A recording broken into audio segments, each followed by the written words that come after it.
అనేక రంగాలలో please please please please please ఒకటే మాట. ఏ బాబు ఇక్కడ నేను మాట్లాడుతున్నా, అక్కడ మీరు మాట్లాడుతున్నా, మీకు ఏమైనా అర్థం ఉన్నదా? ఏది అర్థం కావాలి ప్రజలకు? ఏం పని లేదావా? ఇదేం పద్ధతి? మీరు పార్టీ కార్యకర్తలేనా? సైలెన్స్ ఉండండి. అంతమంది నన్ను లక్షల మంది మీరు 10 మంది అయినా ఇక్కడ 10 నిమిషాలు సైలెంట్గా ఉండలేరా? చివరిలో బాగా చెప్దాం, స్లోగా అద్భుతంగా దుంకుదాం, స్టేజ్ ఎత్తు దుంకుదాం. మీరు బాధ్యత చూడాల్సింది ఏంటంటే మీరు అరవడం బంద్ చేయండి.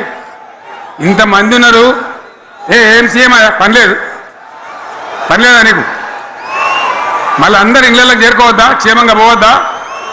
ఎక్కడెక్కడి నుంచో దూరం నుంచి ఎక్కిన వాళ్ళు ఉన్నారు. 10 నిమిషాలు మీరు సైలెంట్గా ఉండండి. ముందరున్న వాళ్ళు 10 ఏళ్ళ బీఆర్ఎస్ పాలనలో ఎక్కడున్న తెలంగాణ ఎక్కడికి పోయింది? ఎన్ని రంగాలలో ఎన్ని అవార్డులు వచ్చినాయి?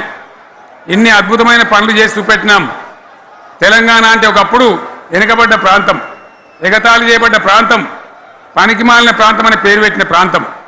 కానీ ఎన్ని రంగాలు, తలసరి ఆదాయాన్ని బ్రహ్మాండంగా పెంచినాం. 90,000 ఉన్న తలసరి ఆదాయాన్ని 3.5 లక్షల పైచీలకు పెంచుకున్నాం. జిఎస్డిపిని దేశంలో నంబర్ 1 స్థానానికి తీసుకెళ్ళినాం.